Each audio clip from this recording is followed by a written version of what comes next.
I want to thank Lori and Vicky, first of all, for inviting me and making the visit possible. And I want to thank Ian. The gray hair I have absolutely comes from living with 300 undergraduates. I was going to tell you that there's nothing that you all can do on Friday night here that I haven't seen on Friday night at Stanford and haven't heard through the door in our apartment in the dorm. It's fun to be back in Texas too. My wife and I met when we were newspaper reporters in our first jobs out of college in Corpus Christi. And we were married in San Antonio, where my wife grew up. And our two daughters, who are now 17 and 15, spent essentially the first halves of their lives living in Dallas, where we lived until we moved to Stanford 7 years ago. So it's a lot of fun to be back. They miss Texas a lot. I do too, particularly the Tex-Mex. I want to do a few things today, but before I do, I want to ask what you want to hear about. So tell me why you're here, a couple of you. What do you want to get out of this? What good uses of technology are. Okay.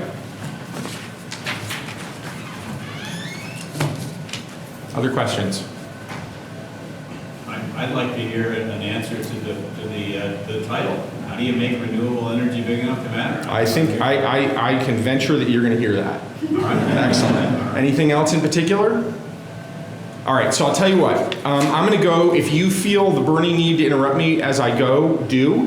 And otherwise, we'll talk at the end. I'm going to talk for probably about an hour. I'm going to try to make a little less than that and leave more time for questions.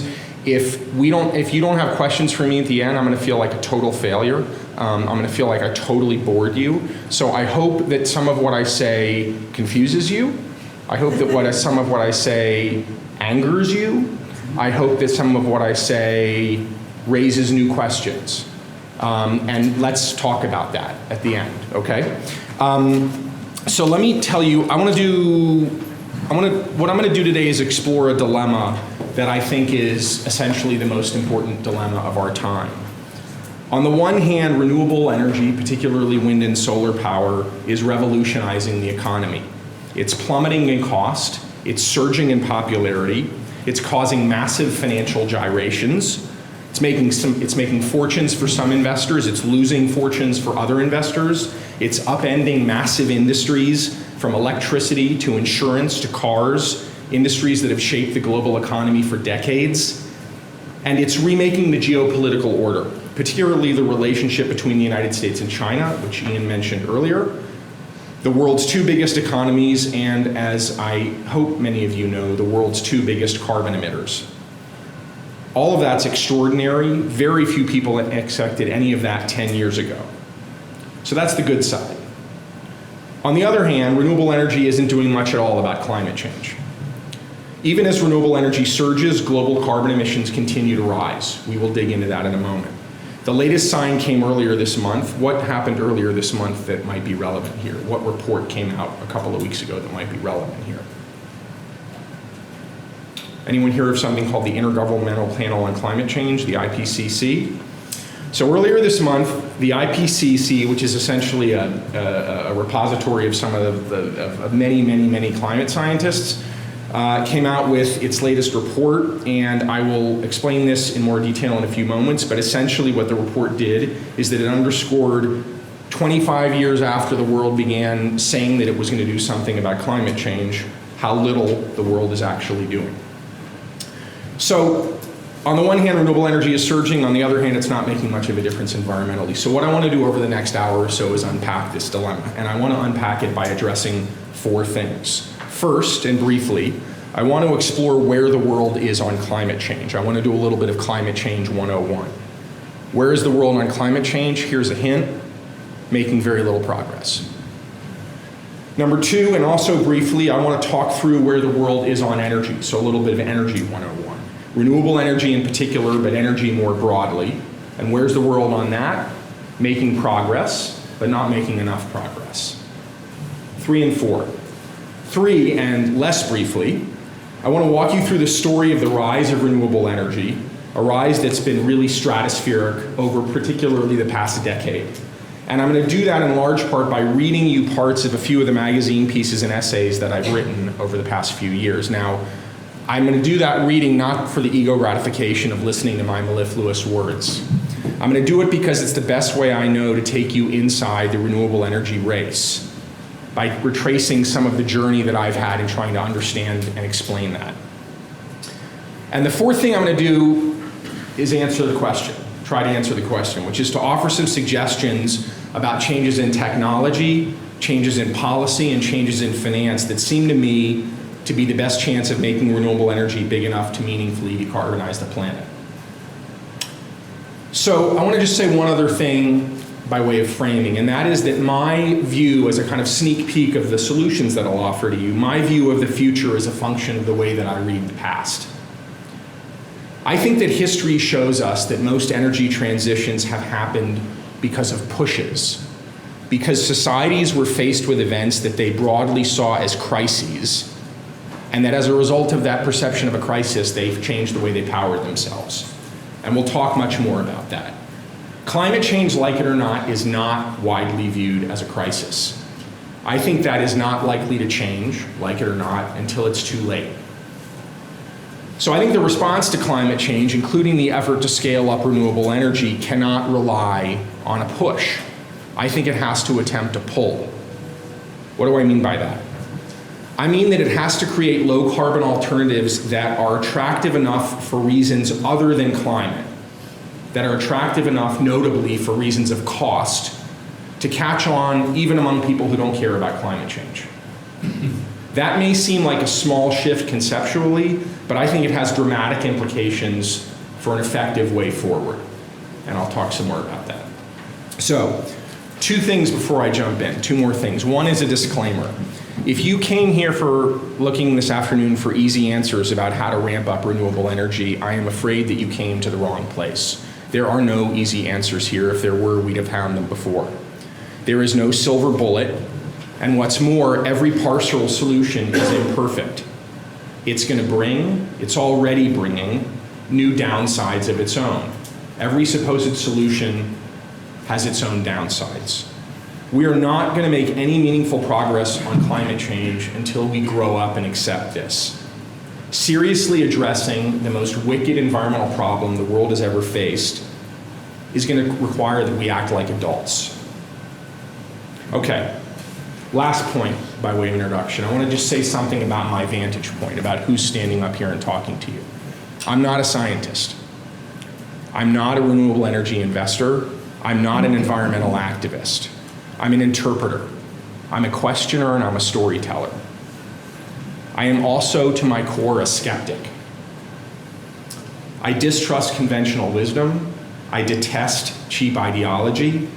And I have fun and I find fulfillment trying to explain in ways that I hope are comprehensible to curious but non-expert people subjects that are important and complicated and poorly understood, often, I think, because they're deliberately obfuscated by partisans on all sides.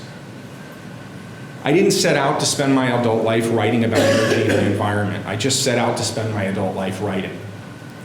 As a reporter, as Ian mentioned, at the Wall Street Journal, first writing about the auto industry from Detroit, and then writing about the oil and broader energy industries in Dallas, I was lucky enough to hit on the related subjects of power and the planet. I thought then, and I think now, that this, as I said earlier, is one of the grand sagas of our time. It's got drama, it's got money, it's got ethical dilemmas, and it's got extraordinarily high stakes. So let's dig in. Questions so far? All right. So I mentioned a few minutes ago that renewable energy has risen dramatically in a few years, and we're going to get into the numbers in a bit.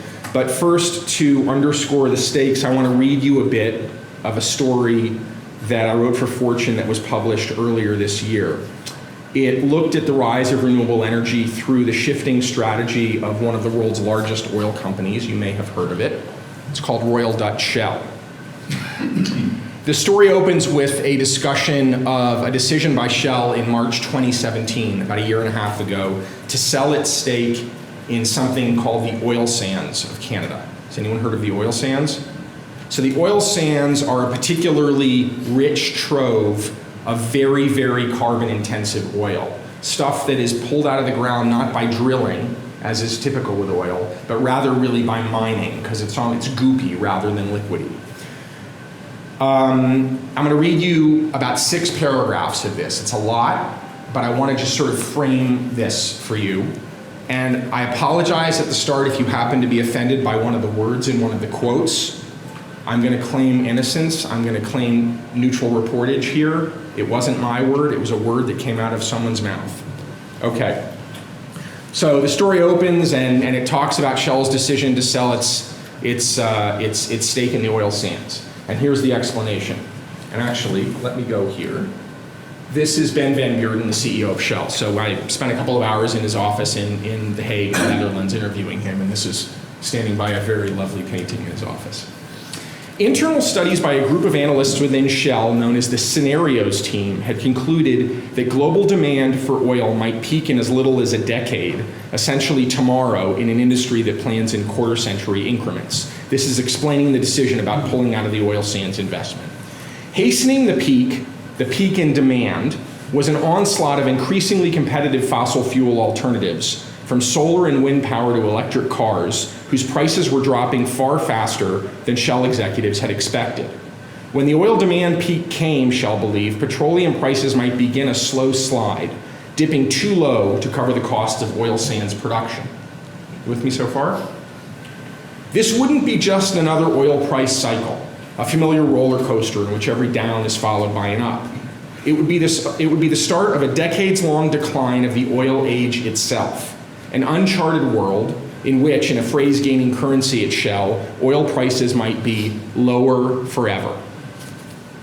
If that scenario materialized and you were stuck holding the oil sands, Jeremy Bentham, the head of Shell's scenario team, tells me, reprising in his British lilt the gist of a memo he wrote to his boss not long before the company decided on the sale, quote, "You were, gosh, forgive me, fucked." Shell, a cash machine that racked up $9 billion of profit in the first 9 months of 2017, and on and on and on with a bunch of measures about how big a company is in an existential squeeze. It has concluded that oil demand is likely to peak. Oil demand is likely to peak and then fall sometime in the late 2020s, sometime between the late 2020s and the late 2040s, because of an epic shift underway in the energy industry, a transition from petroleum to electricity. And a lot of that shift is fueled by the rise of renewables. So I read that to you because, well, let me read you one other sentence. If Shell failed to prepare for this new energy landscape, it could wind up saddled with massive stranded assets, buried oil and gas that its shareholders paid billions of dollars to find, but that because of softening demand, the company found itself unable to profitably drill and sell. So this is not Greenpeace talking. These are not environmental activists talking. This is one of the most sober-minded, traditional multinationals on the planet. And I read this to you at the start because I want us to all understand as we sort of go along on this journey over now the next maybe 40 or 50 minutes, the stakes here. We are not in this world at a time when people who purport to care about climate change need to persuade the sort of big bad fossil fuel industry that this is an issue worth caring about. The fossil fuel industry is extraordinarily sophisticated and absolutely has internalized the reality of this. And now what we're in, which is different from what we would have been in had I been here 10 years ago, is a time when people are trying to figure out what to do.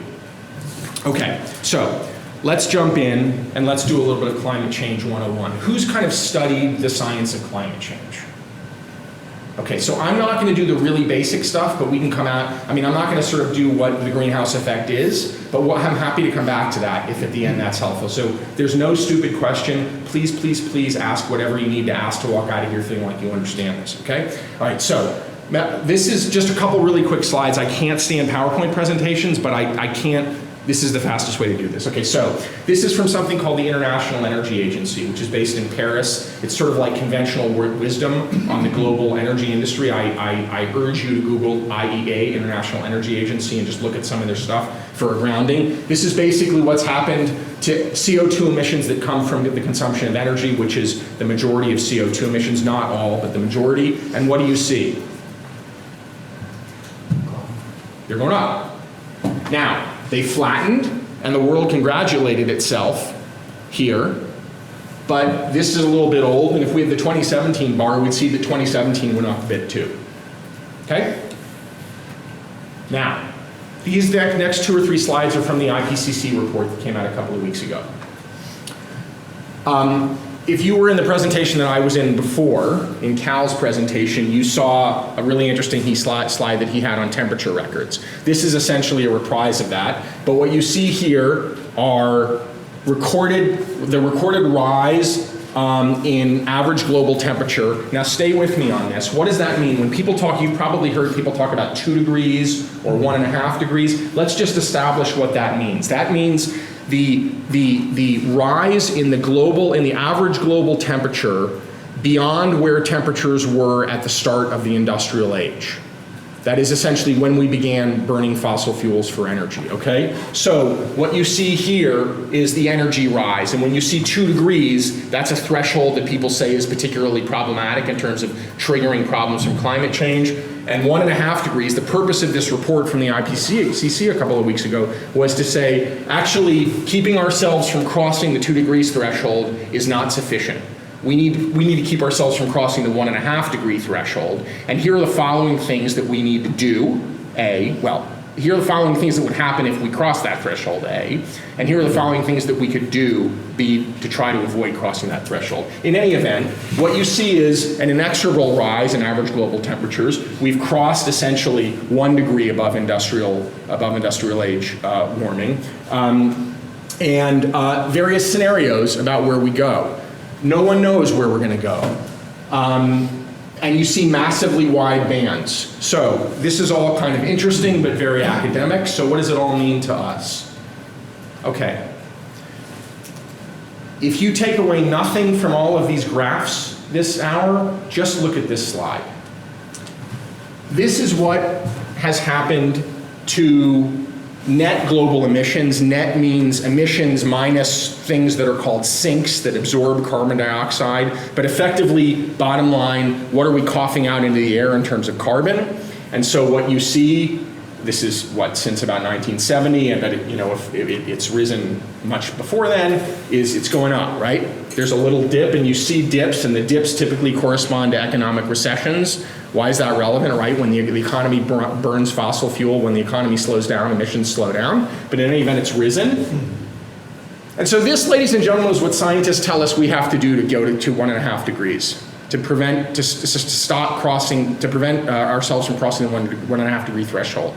So I just want you to kind of pause for a second and just take this in. This is reality, and this is where we're supposed to go in 20 to 30 years.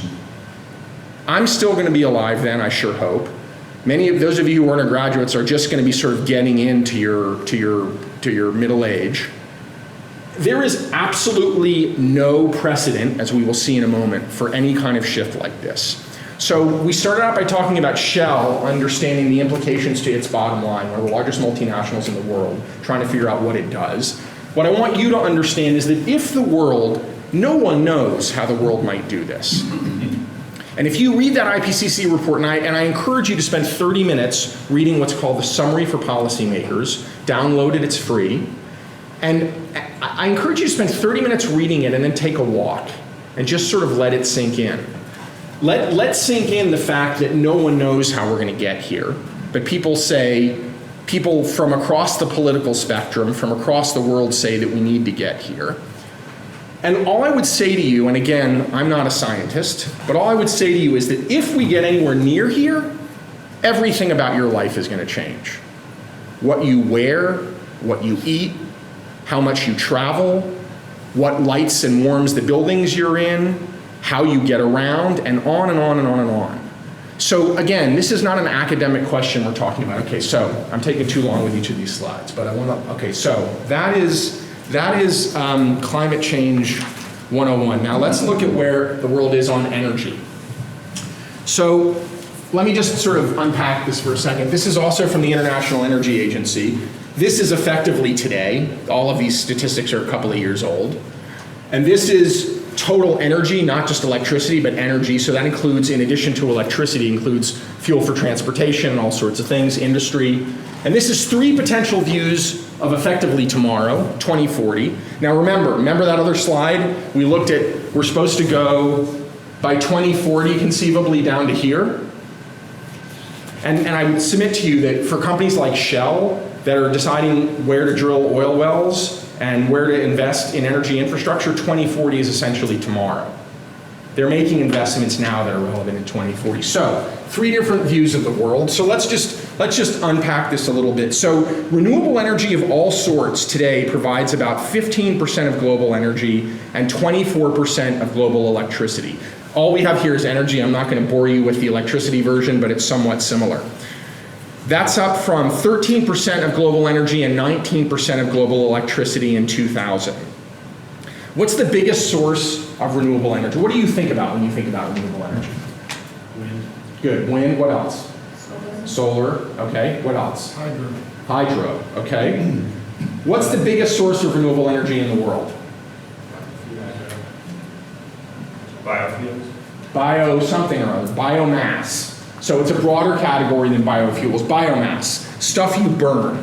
Dung, wood, grass. So it's burned in massive quantities around the globe, particularly in developing countries, mostly not to produce electricity, but mostly to produce heat.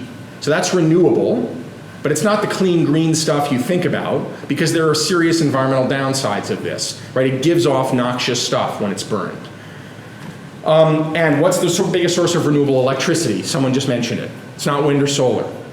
Dams, hydroelectric power, which again is a controversial source of electricity among environmentalists, because particularly when dams are really big, they have downsides in terms of their effect on ecosystems. But let's just understand where we are. Now, the 2 sources of renewable energy that most people think of when they think of renewables, which is the first 2 that you mentioned, wind and solar, have grown, as I said, and we'll talk a little bit more about this, massively over the last decade. And together, they produce less than 2% of global energy and less than 5% of global electricity. So the question is, what's going to happen in the future?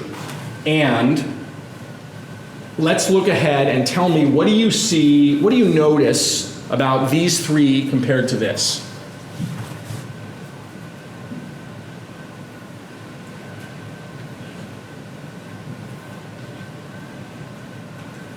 Nothing. Totally boring. You're falling asleep. What do you notice? Well, I noticed that the other renewables, whatever that means, is projected to be. Okay, good. So I need to redo this so that the brown stuff is really all brown and the green stuff's really all green. But basically, okay, so one thing you notice is, so look, other renewables is basically wind and solar, right? Remember I said 2% of total energy now? So in all these scenarios, it's bigger. 5, 6, 14. Now, going from 2 to 5 may not seem like a lot, but does anyone want to make a lot of money in this room? None of you wants to make a lot of money? This is not Stanford. None of you wants, okay. So if what I want you to understand is that going from 2% to 5% is a massive money-making opportunity. This pie is almost incomprehensibly huge. So a supposedly small increase in percentage has massive implications. Financially. Now, as I said at the outset, the question is whether it's going to have massive implications environmentally. Okay, so one thing you see, as Ian said, is that the relative sizes of the slices, how big they are in the context of the pie, changes, right? In all of these, you see that coal use declines. You see that nuclear stays relatively flat. You see that hydro stays relatively flat. Okay, what else do you notice? One more thing. So we talked about the sizes of the slices of the pie. What else do you notice? Yeah? The whole pie of different sizes. Indeed. Really, really important. Why? Would that be because the total amount of energy used would be different? Indeed it would. That's exactly right. So this is basically if the world grows kind of in business as usual with some additional dollop of green policies on top. This is if the world grows in a kind of maximally sustainable, maximally green way, and this is a sort of middle ground. And what that means is, really, really, really important, the game here is not just about how we produce our energy. The game is also about how much energy we use. So let's put it in the context of this room. The game is not just about whether you have solar panels on the roof here or whether you're getting your electricity from coal, which in North Texas you probably are. The game is also about how well insulated these walls are, how thick these windows are. In other words, whether you are wasting energy. Does that make sense? So everyone loves to talk about wind and solar. It's the sexy stuff, and we will talk a lot about it. But it's really, really, really important to distinguish what is sexy as distinct from what actually matters. And it's really important to do the economically smart stuff before you go off and do the stuff that looks great. Because if all we do is go off and do the stuff that looks great, we're going to run out of money. And we're going to and that is going to begin to answer the question about how do we make this stuff meaningful. Okay, so I'm done with the slides right now. And how am I doing on Can I ask time? one quick question? Yeah. Is that including sort of stable population growth, the UN? Yeah, that's a really, really important question. So we can dig into that a bit more. I mean, no, it's assuming, it's a good, I don't know specifically what the assumptions about population growth are, but it's not assuming, there's not a radical change in the assumption about population growth. This is much more about energy efficiency and about the relative sources of energy. But that's a really important question because, of course, at the end of the day, to the extent that population didn't grow so much, we need less energy, right? Okay. One question I have is whether it's included in this is the rapidly growing affluence of the world. Absolutely. That has to play a big role. Absolutely. Absolutely. So, who's been to China? Excellent. Excellent. Raise your hand high. Okay. So I'm going to leave you with a couple little pearls here. Okay. And one pearl is get yourself to China. I was there 2 days. I got back from China 3 days ago. I've got a little bit of jet lag. I just cannot emphasize enough how important it is for you to get on an airplane and go to China. You will emit carbon going on the airplane, but if you plan your trip right, you can get to China and back for about $600. The food's amazing and you can eat cheaply. And if you are in this room, I'm assuming that you have some degree of interest in these issues. It's impossible to understand how these issues are playing out without seeing basically China or India. And it's really, really important to understand that we in this country are not the center of the world. We are decreasingly important in this country. All of these questions are not going to be won or lost in Palo Alto or in Waco or in the United States or in Western Europe or in Canada or in Australia. This game is about China and India and Latin America and Africa. And it's endlessly fascinating to be anodyne about it, but you need to see it. Okay, sorry, end of the advertisement for United Airlines. Not about another 30 minutes. Yeah, good. Okay, so let's talk about, anyway, to answer your question, absolutely this is about affluence. And the point of the disquisition about China is that this is largely about increasing standards of living in developing countries because we in the West are mature economies. And to the extent that people in China and India and Africa and lesser developed parts of Latin America are increasing their standards of living, how they increase their standards of living, what model of economic development they follow, has huge implications for this. To the extent that they follow a greener model, the world's in a better spot. And then the question becomes, how do they afford to do that? Okay? All right, so let's move on to the history of renewable energy. And I'm gonna truncate this and do this fairly quickly. I'm not going to show you any slides about this. I did a piece earlier this year that ran in something called the Cairo Review of Global Affairs, and it was an essay basically about, among other things, about my view of the history of renewable energy. And so I'm going to break this down for you as I did there into 3 stages, historical stages. And it seems to me that renewable energy started in what I'll call the age of necessity, and it moved on to what I'll call the age of subsidy. And we are now, in a really important sense, moving into something called the age of viability. So what do I mean by that? I'm going to do this really quickly.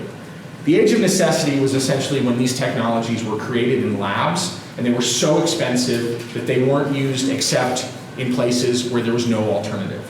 So wind turbines were put on faraway mountains, and solar panels were put on spaceships, and similar sorts of things. You didn't use this stuff if you had any other alternative because it was just mind-bogglingly expensive. Okay, and that lasted essentially until the 1990s, the early 1990s. So anyone know when the solar panel was basically created, where and when? New Jersey, Bell Labs, 1954. So what, 70 years ago, basically. Wind turbines, windmills used for electricity production go back to the late 1800s. Of course, windmills for grinding sugar go back even farther than that. Okay, so many, many decades, this stuff was just kind of a science project. And then something happened in the early 1990s, and we shift from, again, what I call the age of necessity to the age of subsidy. What happened then? Anyone, any idea? What happened was that Europe started to subsidize renewable energy.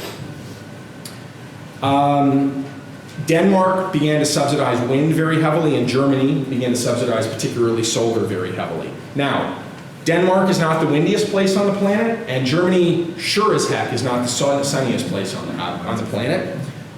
So why did it begin there? It began there because governments decided that they were going to subsidize this. They were going to grease the wheels for these technologies. Why? Another thing I'd like to leave you with is when you think about this stuff, for those of you who are students here, always ask what the motive is. Why? So why did it happen there? There was an environmental sentiment that emerged in Northern Europe. And one of those environmental sentiments had to do with the opposition to nuclear energy, largely born, if something happened in the 1990s, what might have preceded the 1990s in Europe that would have raised concern about nuclear energy, for those of you who study European history or Chernobyl. Excellent. 1980 what? 6? In Ukraine, a very serious nuclear accident. And I will tell you in a minute about a farmer I talked to in Germany, but people who live in particularly southern Germany. So 1986 seems like a long time ago for you. 1986 was my freshman year of college. And people who lived in southern Germany were told that meters that detected radioactivity were detecting serious concentrations of radioactivity above southern Germany, wafting over from Ukraine. If that doesn't motivate you to do something, I'm not sure what will. Okay, so concern about nuclear energy. What else happened in Germany, interestingly enough? Unification of East and West Germany. Why is that relevant to this? Because suddenly West Germany, the kind of wealthy country of West Germany, was saddled with a much less wealthy country in the former East Germany, and it needed jobs. And it turns out that a lot of the reason that Germany began to subsidize solar energy had nothing to do with the environment, although certainly in the minds of kind of green-minded people it did.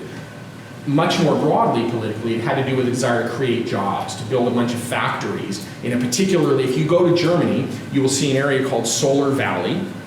And that area is in the former East Germany, which was decimated economically. So solar was a jobs program in Germany. Really, really, really important to ask these questions. Okay, so no longer was this the age of necessity. That no longer was the goal simply to put solar and wind where nothing else was. Now the goal was actually to make solar and wind big enough to compete on the electricity grid in places where coal operated, in places where gas operated, in places where nuclear operated. And I would submit to you that these subsidies are what turned renewable energy from a science project into a global industry. So let's go back to a couple stories, and I'm going to do a little more reading.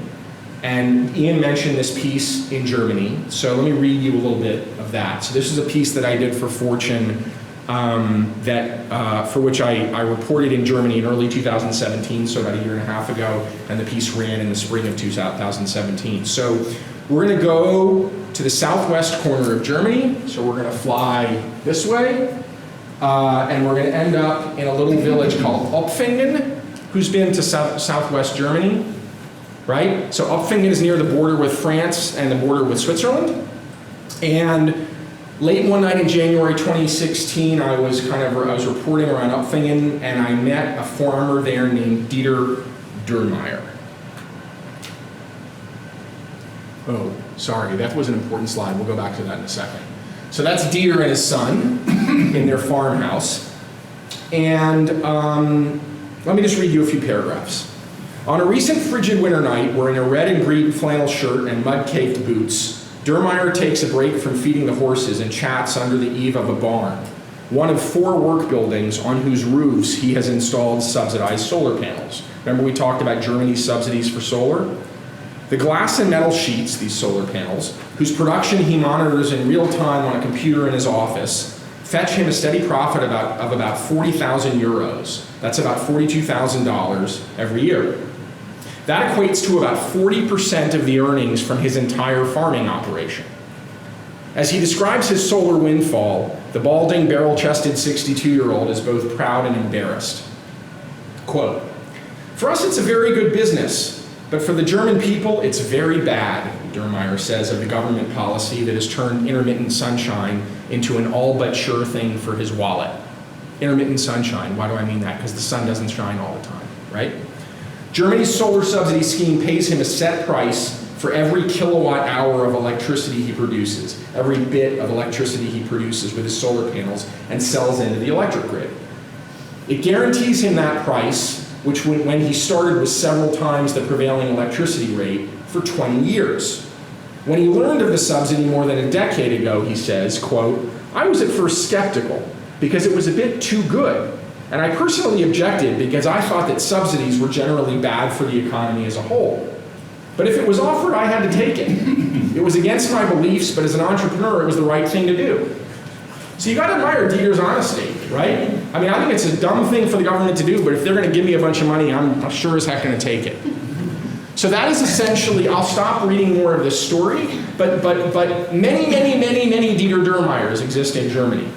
And what is now happening in Germany is that the bills for that largesse are coming due. And by some estimates, Germany is now facing a bill in the kind of 20 to 25 billion euros a year range. Now, is that a good thing or a bad thing? I'm not going to answer that for you, but this is one of these dilemmas I referred to. If Germany's expenditure of that kind of money created an industry that began to reduce the price of solar power for the world. So if what you want is cheap solar power for the world, this is a good thing. If you are a German ratepayer and you were paying the extra electricity prices for the solar subsidies, you may not think it's such a good thing. And by the way, your kids are going to be paying for that too, and they didn't have a say in it. So anyway, I just want you to understand that the stakes here are real. Okay? You with me so far? All right. So one thing, as the Dermeyer case illustrates, that Germany's solar subsidies did is that they made a lot of people, ordinary people like the Dermeyers, pretty wealthy. They did something else that's really important. They globalized the renewable energy industry. Those subsidies in Germany and similar kind of follow-on subsidies in Italy and Spain and other countries in Western Europe, and also in the United States to a slightly lesser extent, attracted a lot of players from well beyond Germany, and in particular, they attracted savvy entrepreneurs from another country. What country is that? Where did I tell you should fly? China. So let's remember, we're going to go to China in a minute. China is the world's most populous country. China is the world's biggest coal burner. China is the world's biggest carbon emitter. What's China's population? What's the U.S. population? 340 million. Okay, you can't answer this question. If you're an undergraduate at Baylor, what's the U.S. population? Ballpark. You can't say. I'm going to stop until I hear a number. Good. 335. Close enough. Yeah. And what is China's population? 1.2 billion. Good. 1.2, 1.3. So do some quick math. That's basically 4 times the U.S. size, right? So remember I told you this is not about the U.S. This is about China, right? So China, anyway, China's the world's most populous country. So by the early 1990s, China had also become basically the world's factory floor, right? I mean, your backpack was probably made in China, your TV was probably made in China, your clothes might have been made in China. That all began to kind of happen increasingly 20 or 30 years ago. And one thing then that happened in China was that people who figured out that they could make t-shirts less expensively than other parts of the world, that they could make televisions less expensively, looked across the ocean, or actually across the continent, and saw Europe, and the subsidies that Germany was rolling out and Spain and Italy were rolling out for solar, and they said, well, look, we know how to manufacture cheaply, we'll manufacture solar panels cheaply.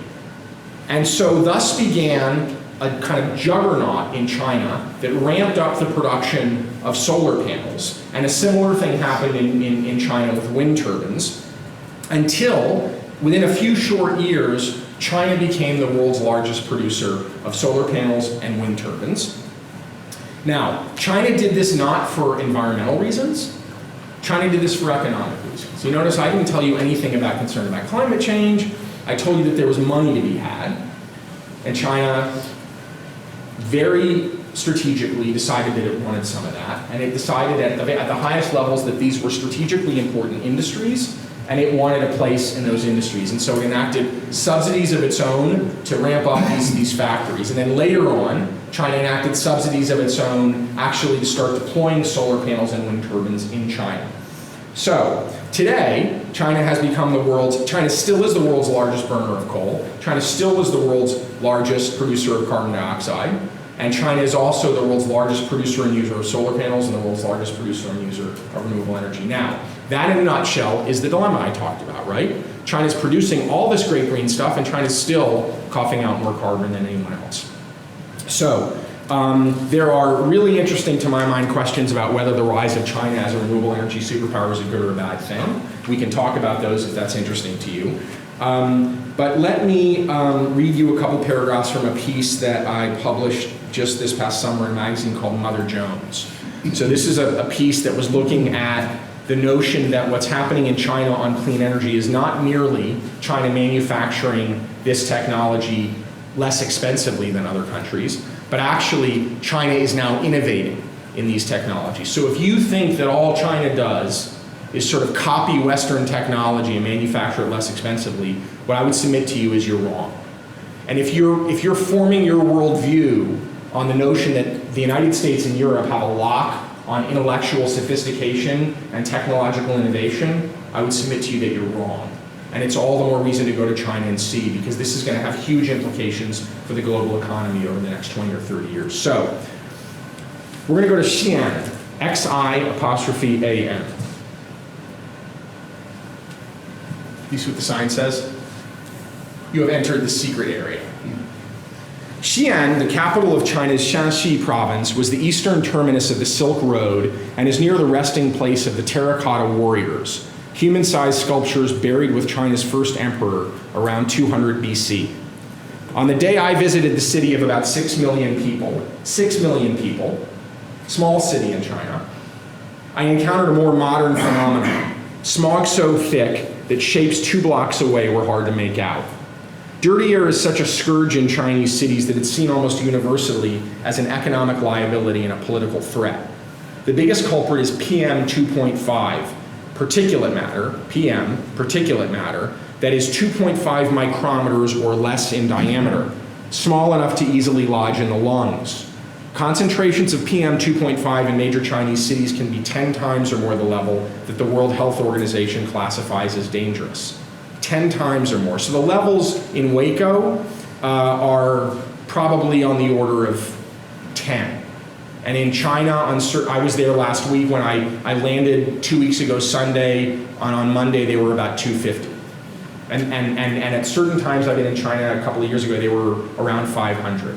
It's very, very difficult. Just again, sort of marinate for a moment in what it's like to raise children in a place where the PM 2.5 levels are perhaps a dozen or more times what the World Health Organization says is healthy. So it's sort of, we can kind of talk about climate change and these environmental issues as sort of esoteric academic questions in a comfortable conference in Waco. But let's just understand kind of the massive stakes of these energy questions that affect real people right now, where it's now 7:30 tomorrow morning. Okay. Concentrations of PM 2.5 in major Chinese cities can be 10 times or more the level the World Health Organization classifies as dangerous. Respiratory masks are so common they've become fashion symbols. Some have stripes, polka dots, or cartoon characters. I come to visit Longi, L-O-N-G-I, Green Energy, a mid-sized company whose stock price has soared over the past year. In 2017, Longi spent 7% of its revenue on R&D, research and development, which is about double the proportion allocated by leading US solar companies. And then it goes on and on. I won't bore you with sort of the technical details, but let me read you one more paragraph. Wang Yichun, a Longi manager, guided me around the plant. We were sheathed from head to toe in white suits to prevent contamination. So think kind of spacesuits. 14 identical furnaces occupied a long cavernous hall. This is where they're producing something called polysilicon, which is a raw material that's then used in the production of solar cells, which then become solar panels. I stopped at one of these furnaces and looked through a small window. Against the orange hot black background of molten silicon, I could make out one tiny ingot, twisting like a magical lollipop that grew ever so slightly with each revolution. The furnace's video screen displayed columns of data in Chinese that Wang translated for me. Pulling speed, temperature, ingot diameter. And then she stopped. The next piece of information, she said, is, quote, something really important. I can't tell you. And then it goes on and on. So I sort of want you to understand that this is, again, not just kind of an academic thing, not just an environmental thing. These are kind of strategic, extraordinarily financially important bits of intelligence and technological know-how. And I'm whipping through this because I want to get to the sort of kicker here, and then end it within the next 10 minutes if you ask some questions. So what this Chinese manufacturing scale has done, more than even what Germany did, is to drastically reduce the price of solar power. To the extent that solar is propagating in Austin and throughout Texas and in California and around the world, I would submit to you that it is largely because China has reduced vastly the cost. Now, we could spend an hour talking about nothing more than the reduction in the price of solar and wind technology, and I'm sure plenty of people, including Ian on this campus, who can talk to you a lot about that. But suffice it to say that we are in a radically different world in terms of the price of renewable energy than we were 5 or 10 years ago. I was going to read you another story, which I will not do, but I just want to say something about it, and that is, there are plenty of people who would think that the rise of renewable energy in a place like Texas is a bit of an oxymoron, right? Texas is historically one of the world's biggest producers of oil and gas. Texas also is one of the United States' largest producer of wind power, and increasingly Texas is a significant producer of solar power. To my mind, that transition in Texas is not the world's most fascinating example of a fossil fuel power shifting. To my mind, the world's most fascinating example is Saudi Arabia. And I spent about 10 days in Saudi Arabia a few years ago reporting a story that was in the Atlantic magazine about Saudi Arabia's shift to solar. And I will spare you the reading of it, but I just want to kind of give you a little delicious morsel about the rationale and let you think about that. And that is the following. Why is Saudi Arabia shifting to solar? So stay with me for 90 seconds on this. Saudi Arabia has a lot of oil. Therefore, Saudi Arabia burns a lot of oil. And it turns out that Saudi Arabia burns a large portion of the oil that it produces. It burns that oil domestically. It consumes it itself. It does it largely by burning oil to produce electricity to generate air conditioning. A massive proportion of the oil that Saudi Arabia burns domestically is to do nothing other than air-conditioned buildings, which is not surprising given that Saudi Arabia is a desert, right? Okay, so a couple of things. Most of the rest of the world stopped burning oil to produce electricity 40 years ago. That's why coal rose as a source of electricity. That's why natural gas rose, because the world realized that oil is a precious resource, and we don't have a substitute for oil. We certainly haven't thus far. We shall see about electric cars, but we have not had a large substitute for oil as a transportation fuel.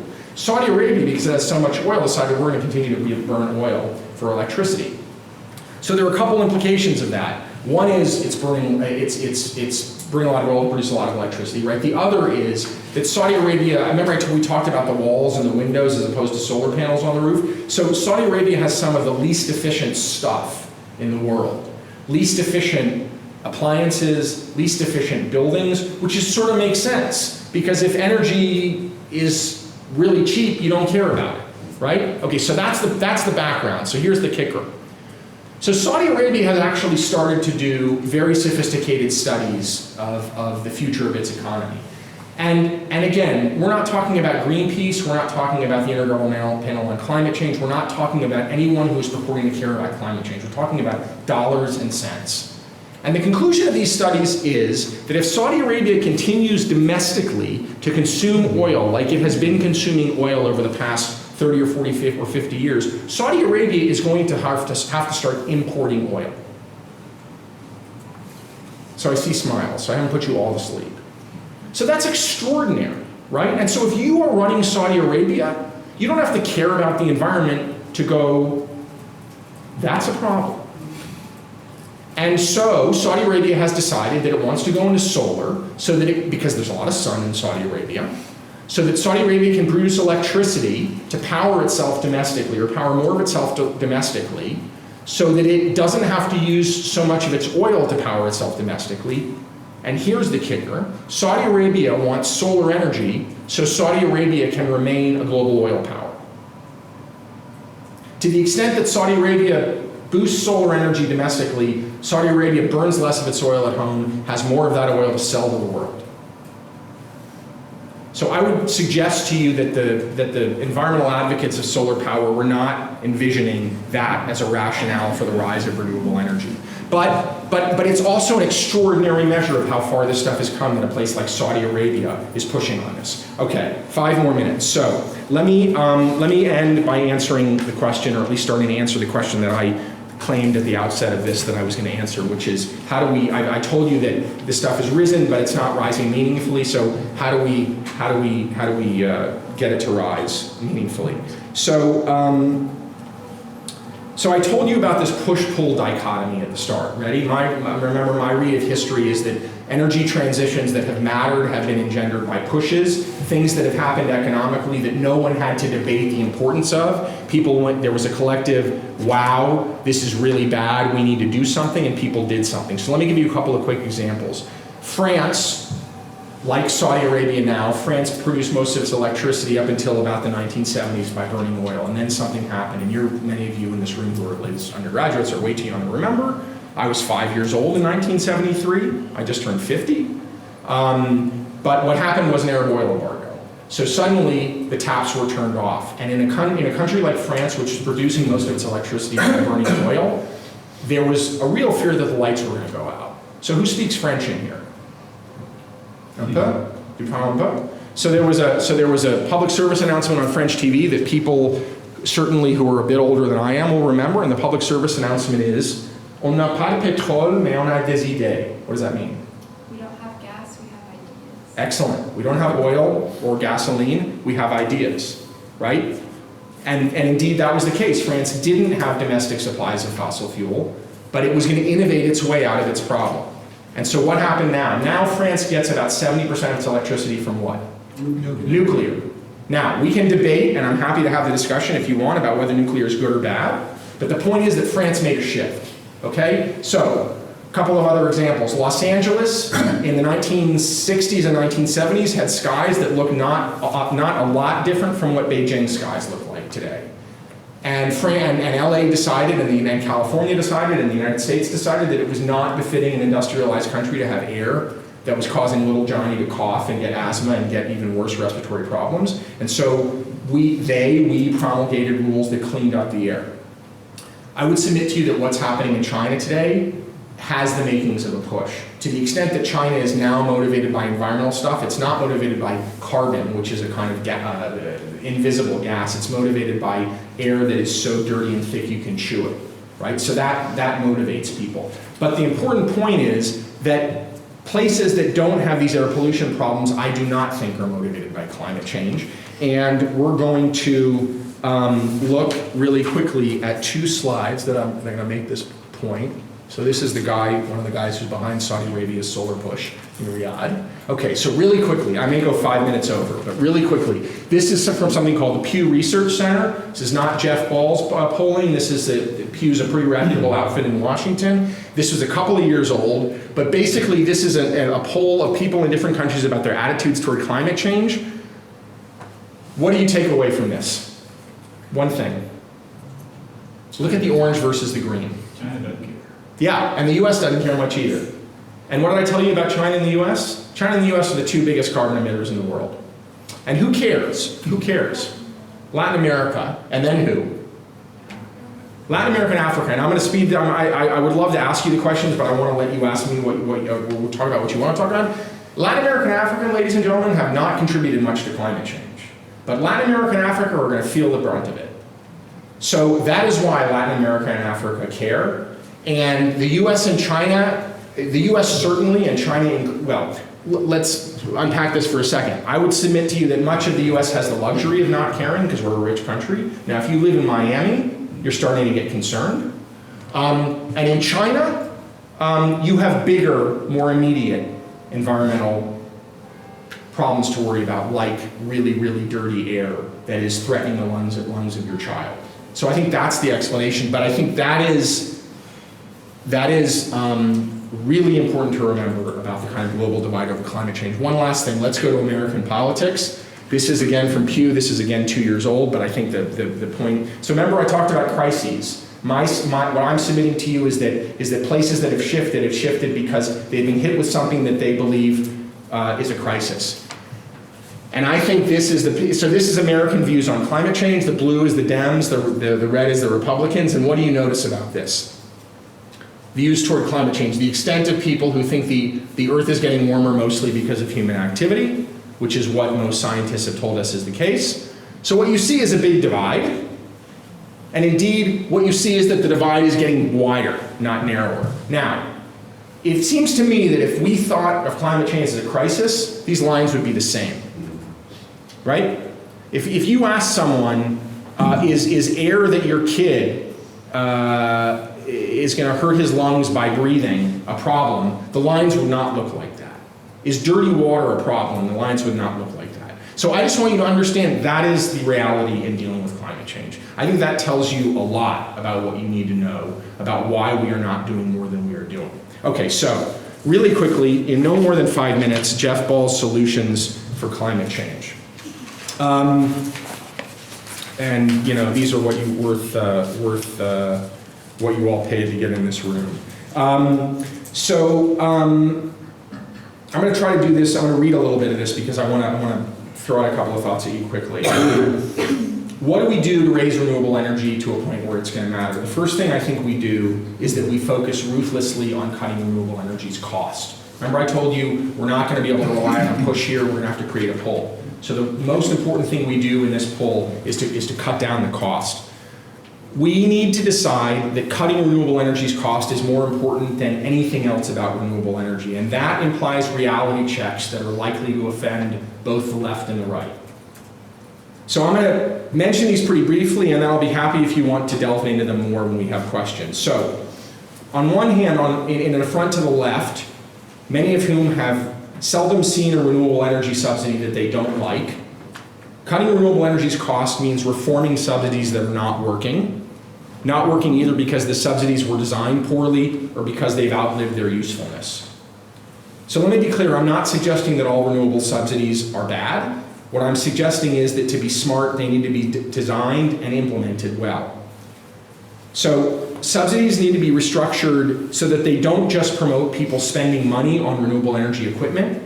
They need to promote people spending money on renewable energy equipment that is going to produce renewable energy. That's a big shift, and one that we've not followed to a large extent. That shift, that redesign in policies, and I know we're getting geeky here, and we can talk a little bit more about what this means, but there is a kind of massive subsidy reform going on in the world as countries realize that they've been really inefficient in the way that they've thrown money at people like Dieter Durmeyer. And I would submit to you that subsidy reform is really important and necessary, and if you look around the world, it's happening in the United States, it's happening in Europe, it's happening in China, but there are a lot of people who don't want that subsidy reform to happen, and some of those people are the people who are profiting from the generous subsidies as they've been written thus far, okay? Now, the goal of these subsidies is not to make renewable energy investors overly rich. The goal of these subsidies is to scale up renewable energy. And what you have around the world, and Germany again is a good example, is that if you design these subsidies so that they make a small number of people really rich, the subsidies are economically unsustainable. And they become politically unsustainable because people say, I'm simply not going to pay it anymore. And so then you've actually just kind of frittered away a lot of money and you're not very far down the road. Okay, so let me offer a couple of thoughts that are going to offend people on the right. These are people who have poo-pooed the possibility that renewable energy at all can be viable. That is a head in the sand stance that's increasingly at odds with a new reality around the world. And I would suggest to them that focusing ruthlessly on cutting renewable energy's cost is possible, and that it will require them to acknowledge two things, at least. First, society has to invest in research and development programs, but R&D programs that are designed to efficiently promote next generation kinds of technologies that have the potential to be much more economically viable than the current technologies. And these R&D programs need to focus not just on wind turbines and solar panels, but on a whole panoply of systems that are going to be necessary if we're going to scale up wind and solar to points that really matter environmentally. Things like what? Storage, energy storage, batteries, what else? Transmission lines, right? How do we get renewable energy from places in West Texas to Waco and Austin and Dallas and Houston, and similar situations in China? Also, electric vehicles. I mean, everything about an electric vehicle. If you can afford a Tesla, congratulations, but a lot of people can't. And it doesn't matter. I mean, I see Teslas all the time in Palo Alto, and that doesn't matter at all to the world. What matters to the world is whether I see a lot of electric cars in China and India.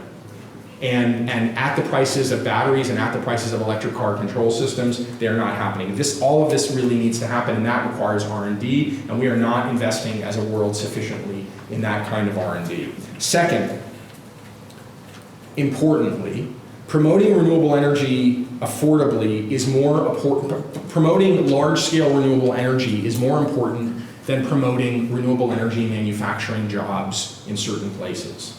So we are now in the world in the middle of a kind of a fairly large tariff fight, for instance, over solar panels between the United States and China. I will spare you the details unless you want me to go into them in a minute, but suffice it to say that these two countries are imposing tariffs on each other, and those tariffs do what tariffs always do, which is that they raise the price of goods, right? Now, are those good or bad? If you are an employee of a solar panel factory somewhere in the United States that has been put out of business by the production of cheap solar panels in China, you probably like tariffs. But if you are someone who wants cheap solar power, you probably don't like tariffs. And I've taken a pretty deep look at tariffs, and it actually turns out that even if you're the solar manufacturer, the solar factory producer, the tariffs aren't really helping you. So we need to get very clear on what our motives here are. Remember, we talked about motives before? Are we concerned enough about climate change that we are going to be ruthless in doing what it takes to reduce the cost of this stuff so that we can scale it up? Or are we going to just sort of play around and treat this as kind of any other industry that is going to deliver kind of economic sops to us where we live? Okay, just two other things.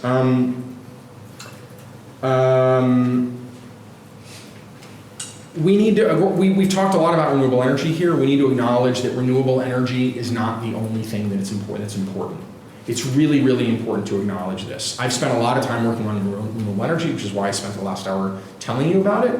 But we are not going to solve, and here I'm just regurgitating what people a lot smarter than I am have said. The world is not going to solve solve climate change unless it does a number of other things. Number one, we are going to continue in the world to burn a lot of coal, like it or not. China and India are going to continue to burn a lot of coal. So we therefore need to figure out how to burn coal in a less climate problematic way, which brings up something called carbon capture and storage. Essentially, how do you take the carbon dioxide that comes off the burning of coal and do something with it that is benign? We can talk about that, but the bottom line is that the world is not anywhere near where it needs to be in terms of making that technology affordable. We need to ramp up other technologies I would submit to you, like nuclear. We need to get a lot more energy efficient. If all we are doing is trying to solve this problem with wind turbines and solar panels, we're not going to do it. A last little bit is that subsidies for fossil fuels, which are rampant in much of the world, reducing the price of fossil fuels, need to be phased out. And we can talk some more about that if that's interesting to you. So I'm just going to conclude with a little bit of a story. I told you at the outset that my wife and I have two daughters. One is 17, one's 15. Our older daughter is named Ella. And Ella was 2 years old when we moved to Dallas in 2004. Ella will turn 17 this December. Recently, Ella, who is not one for pablum, said two things to me, a guy who, for her entire life, has been writing about climate change. Ella turned to me and she said, "Dad, your generation's really screwed things up." And Ella turned to me and she asked me, "Is it too late? Is there anything that my generation and I can do?" I didn't have a very good answer for her that day. I told her she was right. My generation has screwed things up. And as for her question about whether it's too late, I told her I don't know. So I told her what I told you at the start of this talk, that in the fight against climate change, there's no silver bullet, and there's no partial answer even that doesn't have a downside. I also told her that these hard truths don't absolve her, like they don't absolve you, like they don't absolve me of the responsibility to keep trying. We have no responsible alternative, it seems to me, but to act. But how we act matters. We have to have the discipline to act not just with bleeding hearts, but with sober heads. And that's what I hope we've talked a little bit about here. So thanks.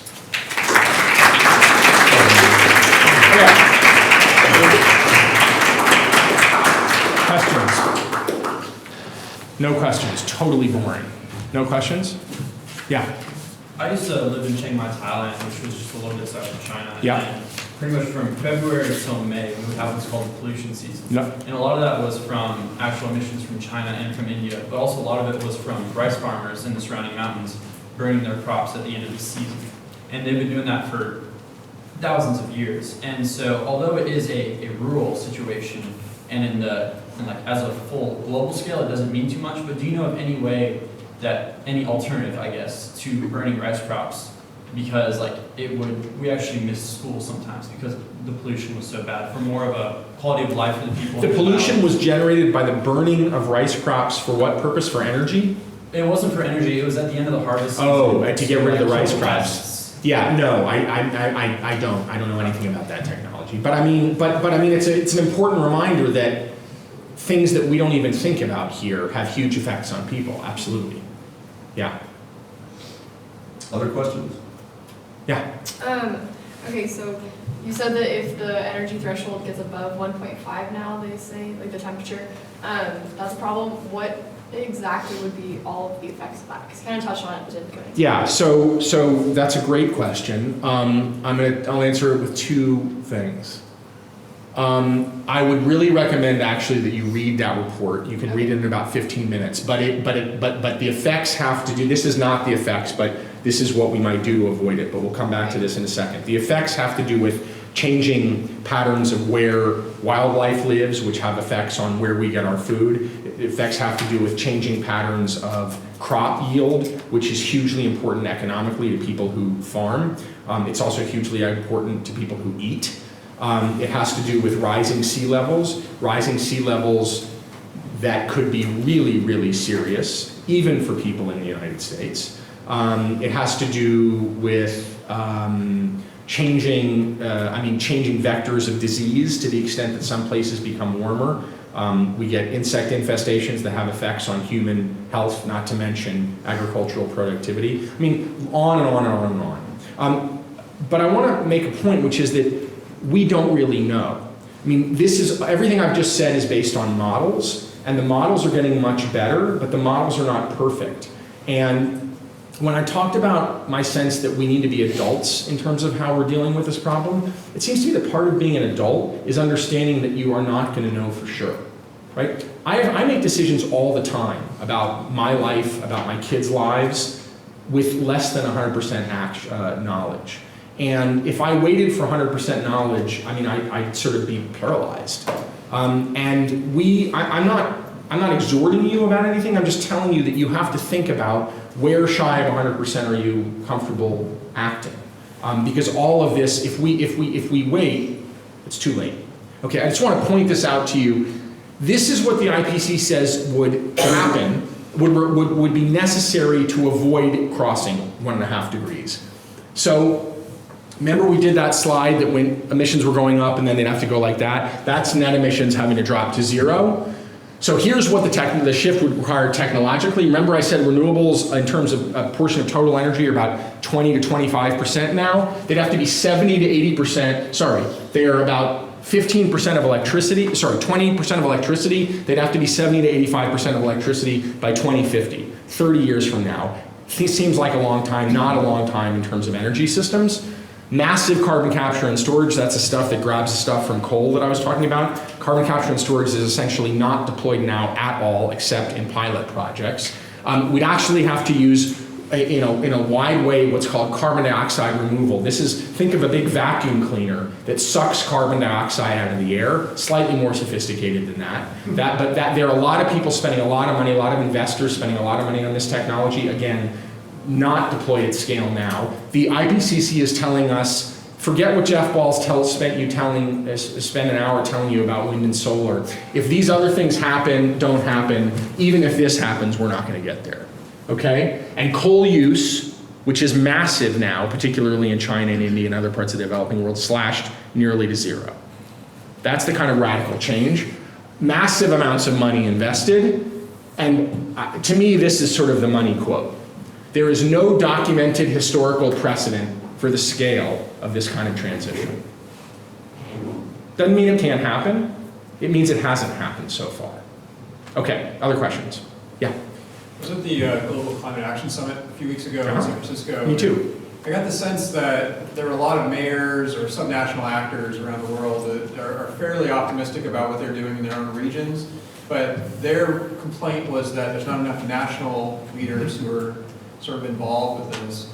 Do you get the sense that that's basically correct? We have a lot of really interesting things going on at a subnational level, but there's very few countries at the national level that are sort of ramping up their energy What's your policy. sense? I just have a sense that we can't do anything without national leadership of some sort, here or abroad. But we have some really cool subnational kind of things going on. Like, I'm from the Los Angeles area. Some really cool stuff going on in California, but I mean, just because we're the 5th largest economy in the world as a state doesn't mean that we're going to get over the hurdle when you have, roughly, 2/7 of the world living in India and China. Yep. So I'm going to just get your sense of it. I mean, can you have regional kind of things happening as sort of laboratories for national policy, or do national leaders really need to sort of step up regardless of what? So anyone else want to jump on this? I have a thought, but I've been yakking for a lot. I'm happy to thought for that thought, but does anyone else have any thought about this? This is actually a really important question. Do countries have to act at the national level for us to do this? Does this have to be essentially politically top down, or can it be more bottom up politically? I would say both. I would say oftentimes there's a lot of innovation that happens on the local and regional level, but at the same time, that innovation can be squashed on the national level pretty easily. Iron production in China 1,000 years ago is one good example of that. And so I would think the nations would look to the locals for innovation and encourage what looks like it's going to work. So all I would say to you, I'm going to just throw a little bit of cold water. I feel like my role here is to be Mr. Pessimist, but many of you heard of something called the Paris Climate Conference, right? So just to review, this happened in December 2015, and the Paris Climate Conference was one of these big global confabs where people fly in on airplanes and emit a lot of carbon to meet in a meeting room for 2 weeks to talk about how to solve climate change, and they come out and they don't solve climate change. That's basically what happened.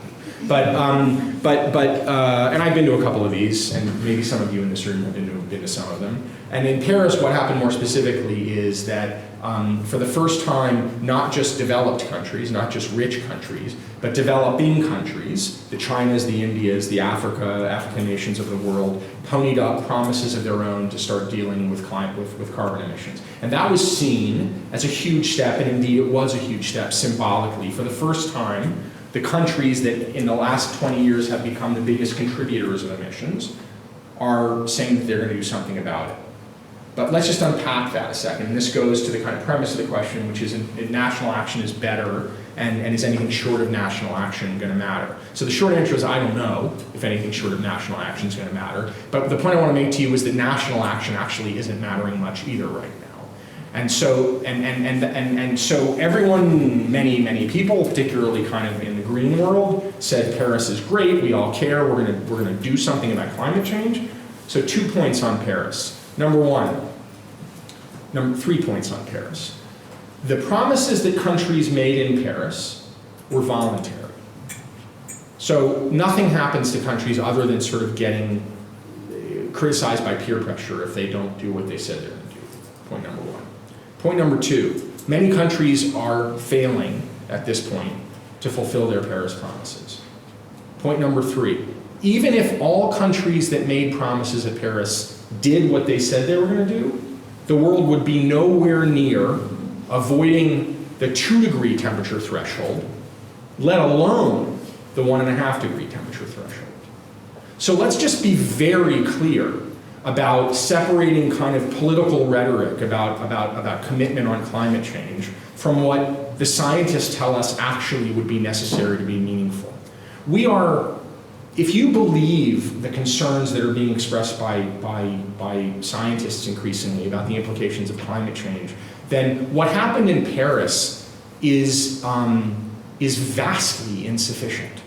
And so to congratulate ourselves for what we ostensibly did in Paris is fine if it engenders more action, but I think actually problematic if it gives us a sort of warm, fuzzy feeling that we're actually dealing with this problem, when in fact we aren't. And what I skipped over that I was going to talk to you about, too, is that some of you will have heard about something called a carbon price, putting a price on carbon. You will have heard of something called a cap-and-trade system, or a carbon tax. The idea is that you tax the emissions of carbon dioxide to force companies to emit less of it. There's a lot of excitement in the world about it. I just wrote a long piece in Foreign Affairs, the title of which was Why a Price on Carbon Isn't Working. And one of the conclusions that I offered is that indeed more governments around the world are imposing prices on carbon, and at the same time emissions are rising. And the concern to my mind about a carbon price is the same concern to my mind about Paris, which is that congratulating ourselves for ostensibly doing something absolves us of responsibility of actually doing something real. I don't know whether we can solve this problem, but we at least need to be really honest about what it's going to take. It's a long answer to your question. Yeah, please. I would have to say I'm more optimistic than perhaps you are about the bottom-up aspect. Yep. I was at a kind of a private meeting of a bunch of engineers doing sustainable claims the week after the 2016 election, and I thought they would be rather discouraged, and their reaction is it doesn't make any difference because we're finding out if we do sustainable things, we're going to make vastly more money than we ever did before. So, I mean, I think there is some potential for market-based things. That's certainly not the only solution. I couldn't agree more. And I think it's a really important point, and I don't want to be a total downer here. I sort of view my role here as kind of shaking you out of complacency and giving you a massive reality check. So I hope I've done that. But I think this is a really important point, and I actually spend a lot more of my waking hours on the question that the gentleman here just raised than I do on the kind of political analysis. And so I sit in Palo Alto, California, kind of one of the epicenters of technological innovation around clean energy. And what I would say to you is that something important has happened over the last 5 to 10 years, which is 10 years ago, if there were kind of political vicissitudes on this stuff and the pullbacks in terms of subsidies that are now happening, a lot of these technologies would have died. They're not going to die now because they have taken hold sufficiently that they're global industries in and of themselves. Companies like Shell are now believing that they need to diversify into these technologies for no reason having to do with climate change except that there are ramifications for Shell's bottom line. So I think absolutely the market is moving. There are really interesting discussions having to do with the extent to which multinational companies are going to be forced to disclose to investors the risks that they will face from climate change, just as they disclose to investors the risks that lawsuits or stock market gyrations present to them. So again, the market is starting to internalize all of this stuff. The question, I think, is whether that is happening quickly enough to address climate change. I think I'm going to call it right here for time, but if you have a burning question, maybe Jeff can stick around for a few minutes afterwards. But let's give him another hand. Thank you very much.